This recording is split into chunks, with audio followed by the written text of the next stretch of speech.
শারীরিক অবস্থাই বলে দিবে যে ওনাকে কখন বিদেশে চিকিৎসার জন্য নিয়ে যাবে অথবা নিয়ে যাওয়া হবে।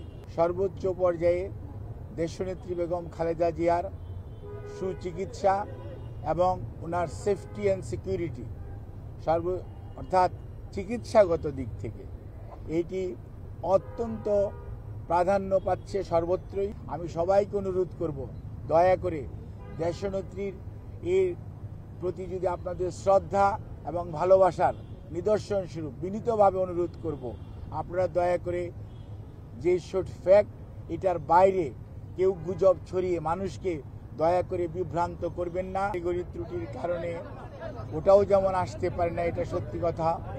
অন্যদিকে মেডিকেল বোর্ডের সদস্যগণ জরুরিভাবে মেডিকেল বোর্ডের সভা করে এবং একসাথে বসে সিদ্ধান্ত নিয়েছিল যে ওই মুহূর্তে ওনার ফ্লাই করার সঠিক হবে না।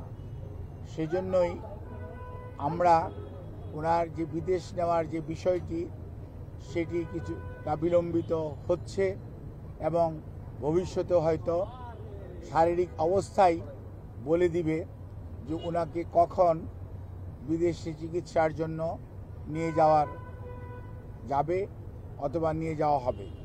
কাজেই এখন আমাদের মেডিকেল অ্যাম্বুলেন্স সবসময়ই প্রস্তুত আছে, কিন্তু প্রস্তুত থাকলেও সর্বোচ্চ পর্যায়ে দেশনেত্রী বেগম খালেদা জিয়ার সুচিকিৎসা এবং ওনার সেফটি অ্যান্ড সিকিউরিটি অর্থাৎ চিকিৎসাগত দিক থেকে এইটি অত্যন্ত প্রাধান্য পাচ্ছে সর্বত্রই।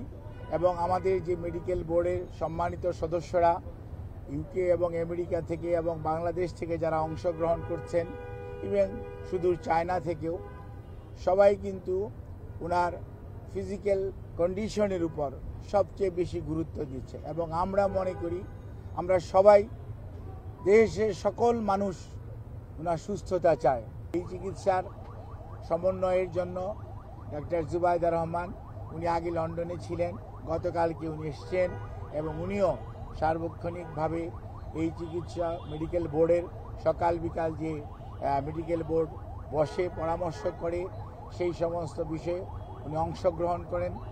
কাজে ওনার চিকিৎসার ব্যাপারে বিভিন্ন ধরনের সোশ্যাল মিডিয়াতে, আমি তো সোশ্যাল মিডিয়া দেখার সুযোগ হয় না, আমি দেখিও না, কিন্তু কোনো সময় অনেক গুজব শোনা যাচ্ছে বা অনেকে বেড়ায়। আমি সবাইকে অনুরোধ করব, দয়া করে দেশনেত্রীর এর প্রতি যদি আপনাদের শ্রদ্ধা এবং ভালোবাসার নিদর্শন স্বরূপ বিনীতভাবে অনুরোধ করব, আপনারা দয়া করে যে শর্ট ফ্যাক্ট এটার বাইরে কেউ গুজব ছড়িয়ে মানুষকে দয়া করে বিভ্রান্ত করবেন না। এবং শুধুমাত্র আল্লাহ রাব্বুল আলামিনের কাছে দোয়া করেন, আল্লাহর অশেষ সহমতে সব সময় উনি এসছেও প্রতিকূল অবস্থা থেকে আল্লাহ ওনাকে সুস্থ করেছেন। আপনাদের সবার দোয়ায় আমরাও এবার এবং মেডিকেল বোর্ড অত্যন্ত আশাবাদী যে এবারও ওনার যে শারীরিক জটিলতা এটা থেকে আপনাদের দোয়া এবং আল্লাহর অশেষ মেহেরবানিতে ইনশাআল্লাহ দেশনেত্রী বেগম খালেদা জিয়া সুস্থ হবেন। আর বিদেশে যাওয়ার ব্যাপারে আমাদের সর্বোচ্চ প্রস্তুতি রয়েছে। যখনই ওনাকে বিদেশ নেওয়ার জন্য মেডিকেল বোর্ড যথোপযুক্তভাবে তৈরি মনে করবেন, শারীরিকভাবে মনে হবে যে ওনাকে সেফলি ট্রান্সফার করা যাবে। কারণ মনে রাখতে হবে 12 থেকে 14 ঘন্টা যখন আপনি এয়ার ফ্লাই করবেন, তখন যে হাই অল্টিটিউডে মানুষের শারীরিক যে পরিবর্তন হয় সেটির সাথে খাপ খাওয়ানো একজন অসুস্থ মানুষের পক্ষে সব সময় সম্ভব হয় না। কাজে এই জিনিসটি খেয়াল রেখে আপনারা দয়া করে বিভ্রান্তও হবেন না, দয়া করে কেউ বিভ্রান্তি ছড়ানোর চেষ্টা করবেন না। সর্বোচ্চ পর্যায়ে কাতার গভর্নমেন্ট এবং আমাদের যে অন্তর্বর্তীকালীন সরকার সর্বোচ্চ পর্যায়ে সহযোগিতা আমাদেরকে করছেন এবং তারা ওনাদের বিদেশে নেওয়ার ব্যাপারে ওনাদের যে সহযোগিতা অব্যাহত রেখেছেন।